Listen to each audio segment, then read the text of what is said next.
This is a good movie though. Recaps. Today I will show you a thriller, sci-fi film from 2014, titled Ex Machina. Spoilers ahead. Watch out and take care. A programmer at an internet company, Caleb Smith, wins a contest. This allows him the chance to spend a week at the luxurious and private estate of Nathan Bateman, his company's CEO. The estate is extremely isolated in the mountains where Caleb is airlifted and then left to travel the rest of the way by foot through the woods. When Caleb arrives to the house, he is given a personal keycard at the security gate. Caleb makes his way through the first floor of the house until he finally finds Nathan outside exercising. Nathan is a charismatic individual who tries to make small talk with Caleb as they meet for the first time.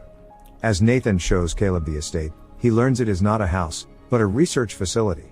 Nathan is eager to share what he is researching at his estate. However, Caleb first must sign the Blue Book non-disclosure agreement. At first, Caleb is reluctant to sign because of the outlandish requests he is expected to follow. With a bit of persuading, Nathan successfully gets Caleb to sign the agreement. After Caleb signs the agreement, Nathan asks Caleb if he knows what the Turing test is. Caleb's understanding is that if a human doesn't know they are interacting with the computer has passed the test and has artificial intelligence, AI. Nathan then informs Caleb that he will be the human component in a Turing test to determine if the AI, Ava, Nathan created can pass the test or not. Caleb is captivated by this project and states that if it passes it will be the history of gods. Before the first session begins, Caleb examines the area outside of the room that Ava is kept. He notices a crack in the reinforced glass wall barrier that separates him from Ava. It seemed that Ava was trying to escape from her room. Caleb looks up and sees Ava walk into his line of vision. She has the face and hands designed as a woman's but has the body of a machine. Ava greets Caleb and tells him she has never met anyone before, only Nathan. She asks him if he's met lots of new people and he replies, "None like you." He diverts the conversation and lets her know that they must break the ice. He asks her if she knows this meaning and she acknowledges that she understands it is meant to overcome any social awkwardness. Ava informs him of her age and that she is one, however she does not specify in years or months, just one. Caleb then asks her when she learned how to speak, and she states that she always knew how to speak. They discuss why this is unusual or not since Ava believes language is something that people acquire. Caleb counters that it may be that language exists from birth and what is learned is how to form language into conversations. With that, their first session is complete. Caleb is fascinated by his encounter and is talking to Nathan about the session while drinking a beer together. He tells Nathan that talking to Ava was like through the looking glass. Instead of conversing more about what Caleb meant, Nathan only compliments Caleb by saying that he is quotable and good with words. Caleb tries to refute this saying it was a quote by someone else, but Nathan interrupts him to change the topic about himself. Nathan reflects back to when Caleb said Nathan wasn't a man but God if he invented a machine with consciousness. Once again, Caleb tries to interject with frustration that he didn't say that exactly, but Nathan talks over him. Nathan continues to talk about how if the test passes, Caleb had acknowledged that he is a god. Caleb once again tries to interject but Nathan completely ignores him. Caleb then voices his concern about the way the test is set up. From his understanding, Yo, I'm watching the fucking thing, and if other people are watching it, I think by respect you cannot spoil it and try to be respectful to other people, man. I do promote two people, man. Stop them being such a dumb fuck. Humans are not supposed to see the robot. Nathan says they are past that point, since if Caleb didn't see Ava, he would believe she was a human. The real test is to show that Ava is a robot but to see if Caleb believes she is consciousness. Caleb agrees with his point of view. Later that night, Caleb is unable to fall asleep so he decides to watch what Ava is doing through the monitoring system in his room. As he watches her, the power is cut and Caleb can't get out of his room until the main generator is restored. The power is returned almost instantly and Caleb leaves his room. While walking down the hall, he notices a wall aligned with face replicas. He enters a room with a painting by Jackson Pollock known as Felt. Caleb finds a phone and attempts to use it when he is startled by Nathan who is laying on a couch drinking a beer. Nathan says he can't use the phone because of the protocols with Ava. Caleb says there was a power cut in his room, and he couldn't get out. Nathan does not take in Caleb's concern and only says they've been getting those recently but that he's working on the issue. Uneasy about this short conversation, Caleb goes back to his room. The next morning, a woman walks in Caleb's room unannounced. She leaves him a plate of coffee without saying anything to him, attempting not to make eye contact with him. Caleb makes his way outside where Nathan is lifting weights. He apologizes for sending the woman Kyoko in his room, but he didn't want Caleb to oversleep. They discuss the next session. Caleb starts the next session with Ava where she shows him pictures she's drawn. She's frustrated since she draws every day, but she doesn't know what the drawings are. She then changes the conversation and asks Caleb if he wants to be her friend. However, she tells him how she notices that their conversations are one-sided since he wants to know everything about her, yet she doesn't know anything about him. He goes on to talk about himself such as his personal life while she walks around looking at him and furthering the conversation. She only stops walking and looks him in the eye when he recounts how his family had died in a car crash. He goes into detail that he was in the car when it happened, and was kept in a hospital for a long time. Ava has a look of sorrow and there is remorse in her voice when she tells him she's sorry that happened to him. He says it's fine and that soon after he got into coding and became advanced in that field. Ava's face changes from sorrow to neutral and compares him to Nathan. Caleb agrees, then instantly exclaims that he's different from Nathan since Nathan has accomplished so much more in the coding field. Ava asks if Caleb likes Nathan, which he says he does. Ava also wants to know if he is friends with Caleb, which Caleb replies that he believes so. She goes further into the question as to whether Nathan is a good friend to Caleb. Caleb is unsure how to answer this and stammers as he tries to find the right answer. All of a sudden the power cuts out. Ava takes advantage of Nathan not being able to hear or see the conversation and whispers to Caleb that he shouldn't trust Nathan. Before Caleb can ask Ava what she meant, the power is turned back on. Ava immediately starts to talk about books so that Nathan is not suspicious about what may have been spoken about when the power was out. It takes a moment for Caleb to snap out of what happened, but he goes on ahead and agrees to what Ava was saying about books. At dinner, Caleb learns that Kyoko doesn't know any English. Nathan says it's another security measure since she won't understand the projects he works on. Nathan turns to the subject of the power cuts he's been facing. Something, punch her in the fucking Caleb face, man. asks why Nathan doesn't have the technicians come back to fix the generator. Nathan says it's too difficult to get people to come fix it because of all the security measures, and that after the last job... It's a robot, man. You gotta punch it. He had all those men killed. Caleb looks up at Nathan with a look of concern waiting for the punchline. Nathan only weakly smiles. Spoiler. Nathan then asks how the session went and Caleb gives his account. Nathan wants to know what was said during the power outage. Caleb nervously continues to eat his dinner and tells him that Ava didn't say anything. Nathan is surprised but doesn't push forward. In the next session, Ava talks to Caleb about never being You're just so dumb. It's missing as clothing on all the same parts of the other one. Outside the room she's kept in. He asks her where she would want to go and she explains she would like to go to a traffic intersection so she can view many humans. Caleb tells her this is called people watching, and she likes this idea, saying that they could go together. Caleb smiles and tells her it will be date. She is happy with this answer and tells Caleb to close his eyes. She walks to her closet and puts on a dress, sweater, and wig. When she is dressed, she walks back to Caleb to show him her new look. He says she looks nice. Ava is pleased with this answer and says that is what she would wear on their date. Caleb is confused to what Ava had said and done the previous session. He asks Nathan why he would give an AI a sexuality and that they don't need a gender. Nathan explains that it is only nature for gender and sexuality to exist. Caleb still does not understand Nathan's reasoning, continues to argue with Nathan about the subject. Caleb accuses Nathan of programming Ava to be attracted to him. Irritated, Nathan tells Caleb to follow him to another room. When they enter the room, Nathan walks up to a large abstract painting displayed on the wall. Nathan describes the methods of the famous painter, Jackson Pollock.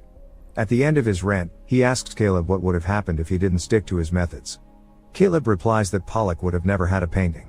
Nathan excitedly agrees with him and compares the painter's methods to the test. That if the painter thought of every step and process, he would not have been successful. Nathan calms down and tells Caleb that he didn't program Ava to be attracted to him and that she is not pretending to like him. In the fourth session, Caleb recalls an experiment he had to take in his AI course at college called Mary in the Black and White Room. He describes a scientist who specialized in colors but had never seen color because she lived in a black and white room. She was born there and was always alone. When the scientist stepped outside for the first time, she had finally learned what colors felt like. As Caleb tells the story, Ava connects with the scientist and imagines herself alone in a black and white world. After finishing the story, Caleb tells Ava that Mary in the black and white room is a machine. The human is when she walks out. Ava only stares at Caleb, unmoved and serious. Caleb then tells Ava that he was brought there to test her. He asks her if she knew, which she replies that she didn't but that she is sad about that information. The power is cut, and Caleb takes advantage of the situation, asking Ava why she told him not to trust Nathan. She answers that Nathan lies about everything. Caleb is still confused as to why there are so many power cuts and believes that Nathan is orchestrating it. However, Ava tells him that she is the one causing the power cuts since she can reverse the power flow when charging herself. Caleb starts to understand that he didn't win the lottery to go to the estate by chance but was instead chosen. Caleb confronts Nathan about this on a hike near a waterfall. Nathan says he chose Caleb because he knew he would ask all the right questions. Kyoko is standing in the room with the Jackson Pollock painting staring at it. Caleb walks in and tries to get her attention. He walks up to her and puts his hands on her shoulders and faces her, asking where Nathan is. She doesn't seem to understand and stares at Caleb. He continues to ask for Nathan when Kyoko starts to unbutton her blouse, continuously staring at Caleb. Bewildered, Caleb tells her to stop, yet Kyoko does not listen. Nathan walks in casually and reminds Caleb he's wasting his time talking to her, but he wouldn't waste his time dancing with her. The room is lit red, music starts to play, and Kyoko starts to dance. Nathan joins her in a choreographed dance as Caleb looks at them like they're crazy. During the next session, Ava asks Caleb a series of questions. At first everything seems fine until she asks Caleb what will happen to her if she fails the test. He does not have a direct answer and the power cuts out. As the power is out, Ava asks Caleb if he wants to be with her. She doesn't give him a chance to answer and says that she wants to be with him. Outside, Caleb and Nathan are having a few drinks and discussing Ava when Caleb learns that Nathan is going to create another model after Ava. Nathan describes the process where he will download her mind and unpack the data. He will also wipe out her memories and keep the same body. Caleb realizes this process will essentially destroy Ava. They return inside the facility where Nathan lies on the couch and continues to drink. Caleb watches him from across the room. When Nathan passes out from his drunkenness, Caleb takes Nathan's keycard and goes to Nathan's computer. He pulls up the old video footage from when Nathan had created the other AI models before Ava.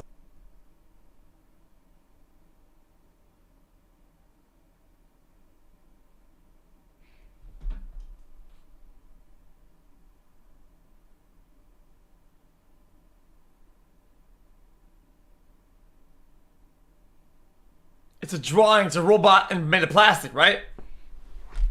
Guys, it's a mannequin. If I show a mannequin in a movie, right, and it's naked, it's fine. It's a mannequin, right? It's made out of marble and shit. That was made out of plastic. Is that a big? Is that a big? I don't think it's a big deal. The footage shows Nathan with various female robots. The last robot is shown. Okay, this is getting kind of risky though. Christ.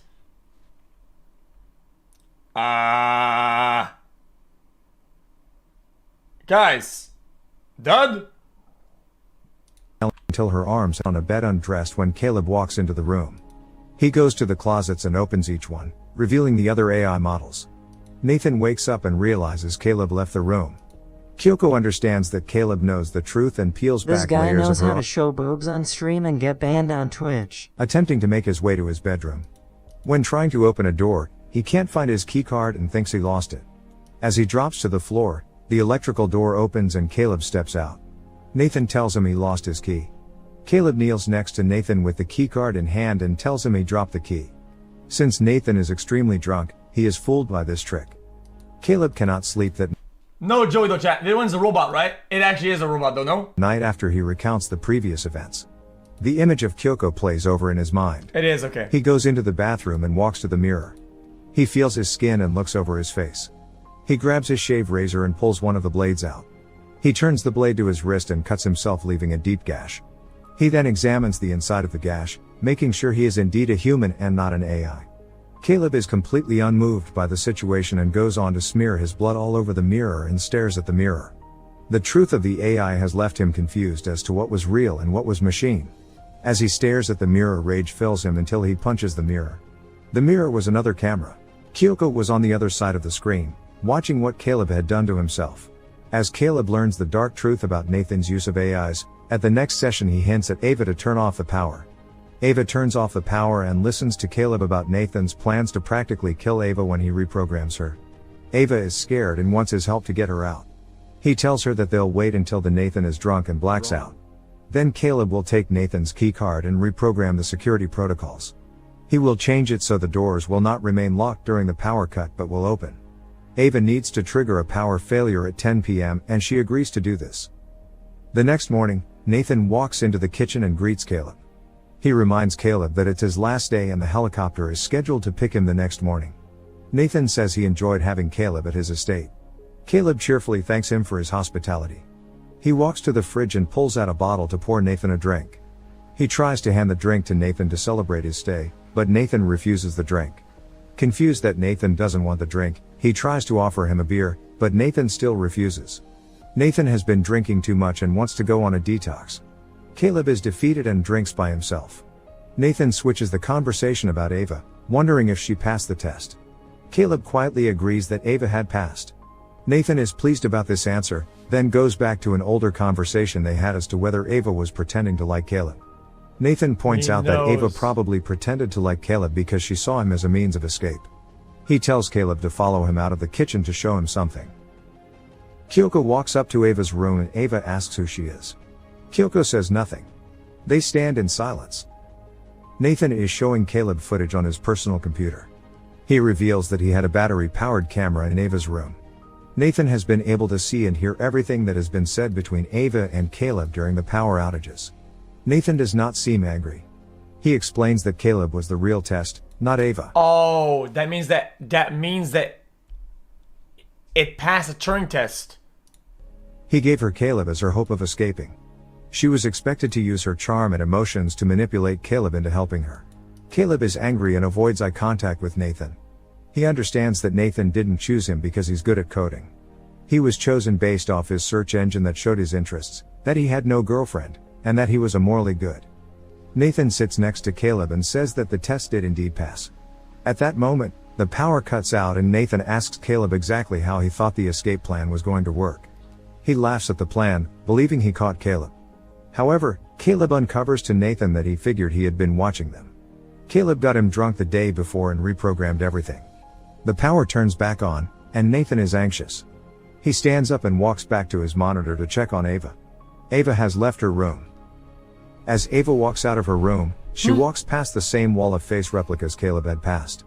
She examines one of the faces, comparing it to her own. Kyoko steps out into the hall and Ava faces her. Nathan is watching as all of this happens from his monitor. Angered, Nathan turns and punches Caleb, knocking him out. He grabs a dumbbell weight, staring at the monitor taken over by fury.